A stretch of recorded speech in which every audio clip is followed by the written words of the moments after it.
Eh bien, se moqua le loup, je vais souffler, souffler encore, souffler si fort que je renverserai ta maison. Il gonfla ses joues et souffla tant et si bien que la cabane de paille s'envola. Le petit cochon et toutes ses affaires furent projetés dans les airs et se retrouvèrent à même le sol. Maintenant je vais te croquer, gronda le loup. Oh non, tu ne le feras pas, cuina le petit cochon, avant de t'étaler aussi vite qu'il put. Il ne s'arrêta de courir qu'une fois arrivé chez son frère. Ah ah ah, gloussa le loup en grinçant des dents de plaisir. Ça sent bon le jambon. Miam, miam. Quel festin!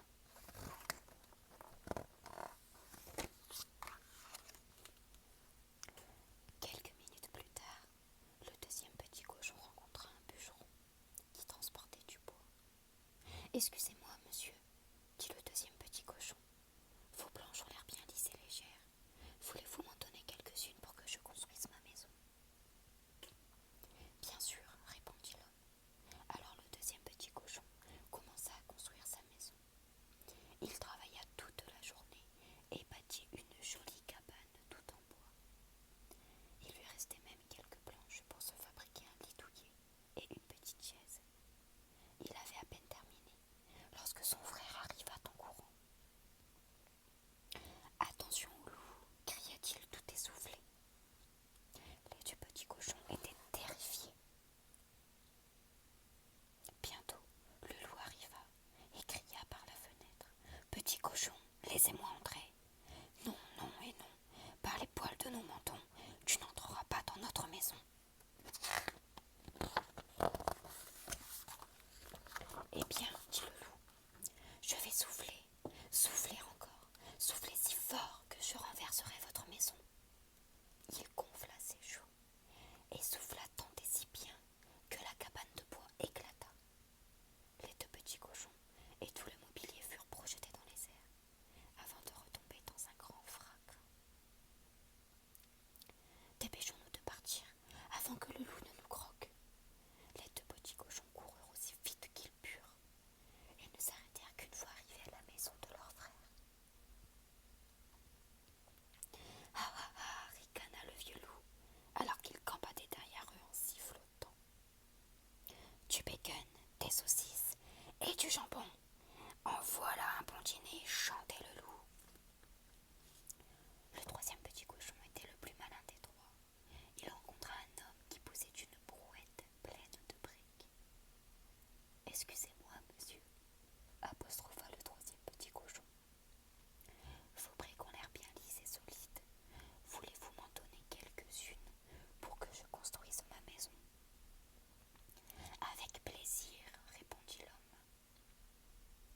Le troisième petit cochon travailla très dur toute la journée. Il bâtit une maison bien solide, tout en briques, et finit même une belle et grande cheminée. Il avait travaillé si vite que sa maison fut terminée avant le coucher du soleil. Il se préparait un plat de haricots. C'est alors que ses deux frères arrivèrent en criant « Attention au loup! Attention au loup !» « Je n'ai pas peur de lui, » répondit le troisième petit cochon.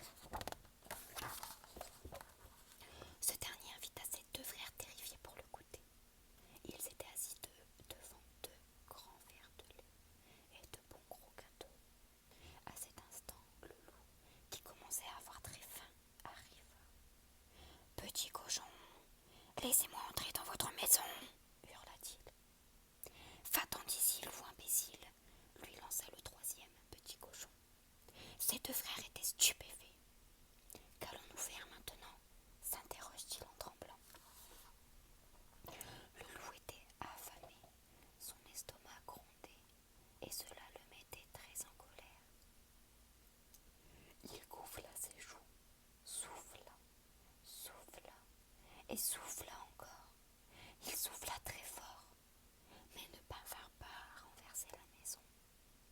Ah ah ah! Les trois petits cochons riaient aux éclats. Par la fenêtre, ils voyaient le loup gonfler ses joues sans succès.